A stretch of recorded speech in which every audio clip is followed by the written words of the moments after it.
What's up, y'all? This video I'm making because it just seemed like with this child support shit, it just keep getting worse and worse. Well, for me, at least for me, it do. For her, I guess it's working out in her favor. But just let me give you a little background. My ex, not my wife, but my ex. I got 3 girls with her. I always been in their life. Always. But when we separated, she been making it hard for me to be part of my girl's life. You know, like, she won't respond to my phone calls, wouldn't let me come see him. She moved to Modesto. I was in LA. But anyway,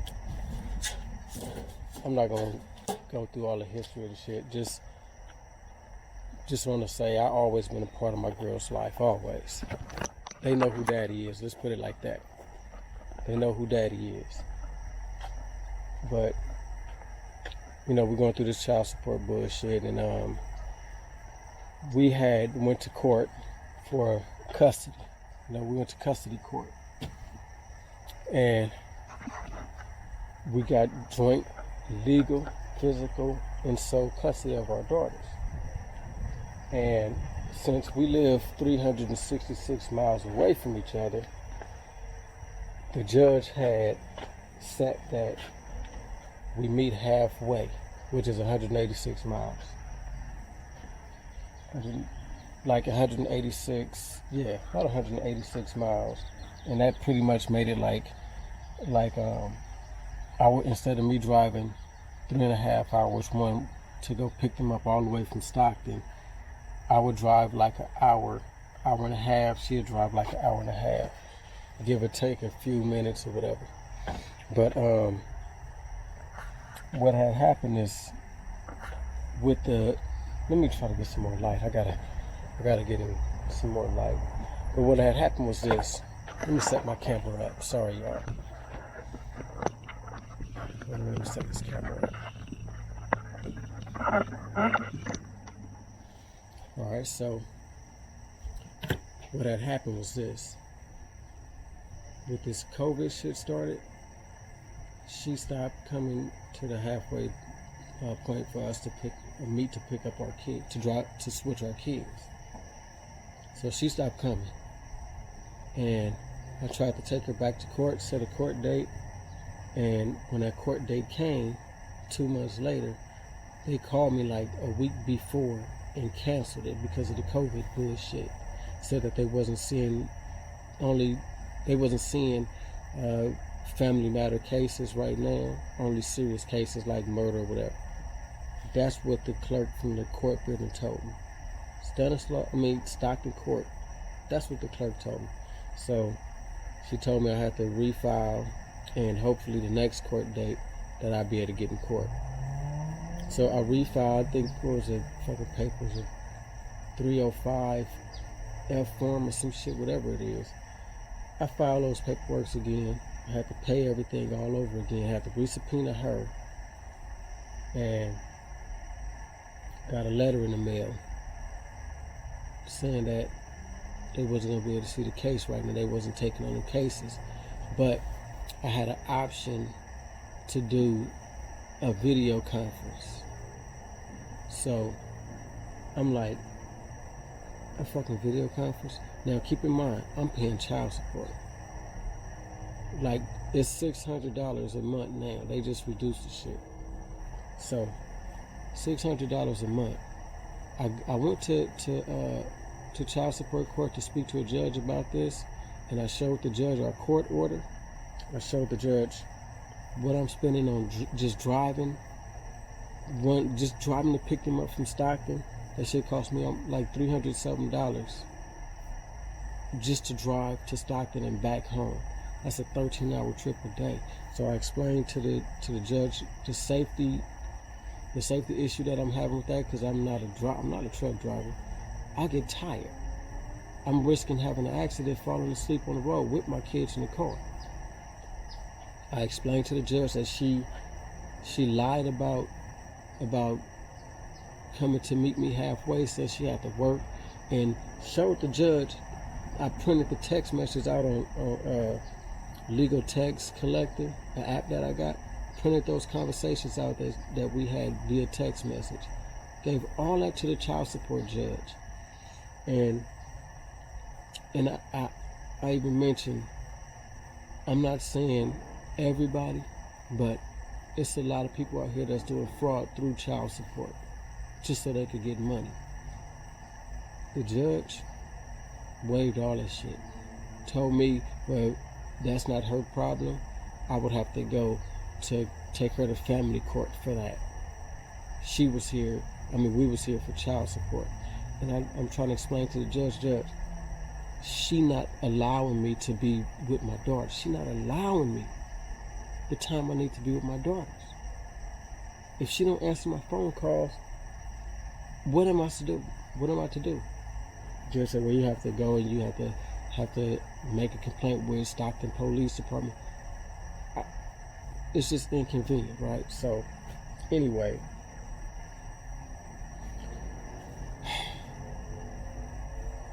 this is how child support is ruining my life. My wife, she's been out of work since March on the injury. For some reason, the doctor is not releasing her to work. They keep having her do phone interview after phone interview. They're not checking her for an injury. This has been since March. Now, I'm the only one that's footing the bill for my home.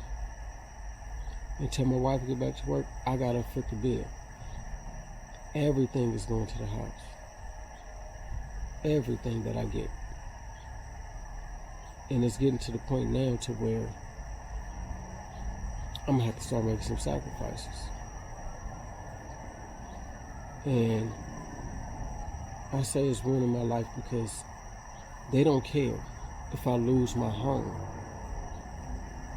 as long as they get the money that they seeking. I lose my home, I lose my daughters. And I say that because when I was going through the custody court, the DA that represented me, she explained, you gotta have somewhere safe for your daughters to be. If you don't have your own place, you pretty much is not gonna be able to get your daughters. Even the CPS worker told me that. So, I'm on my rope is getting thinner by the month. And I don't know how much I can take on this shit.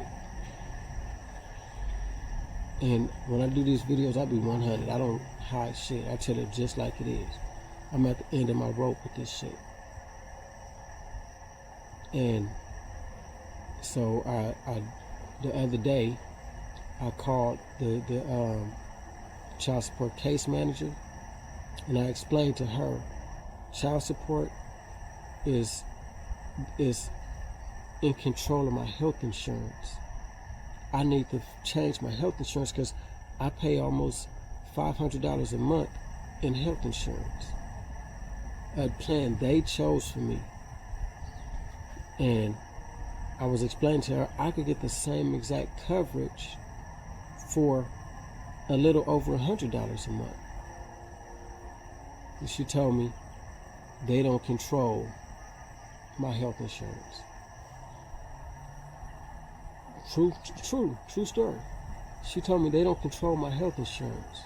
So I called HR and I explained to HR the situation, and I tell HR I'm not able to modify my health insurance online like I used to do. HR looked into my case and said that Stanislaus County is in control of my health insurance. So I asked them to send me proof. They sent me a paper outlining everything. So I faxed that paper over to the child support case manager, and I told her I need to change this. I could get the same coverage for $400 less. And she told me I would have to see a judge.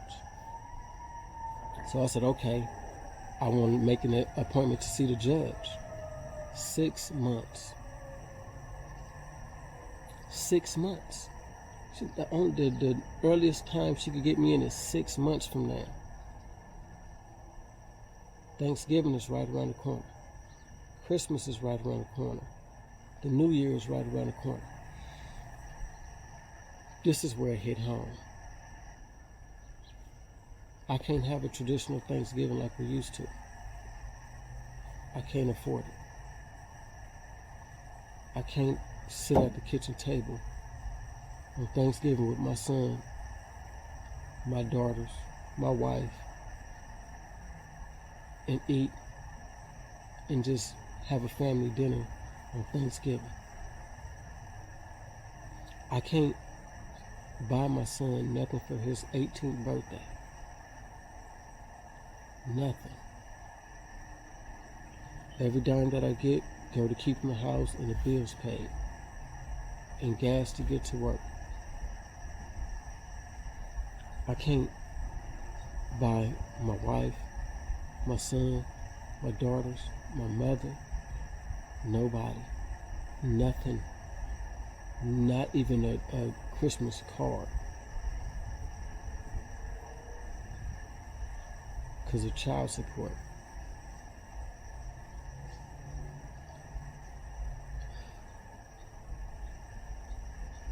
I can't see nothing for the new year. My birthday, my wife's birthday in February, I can't see nothing.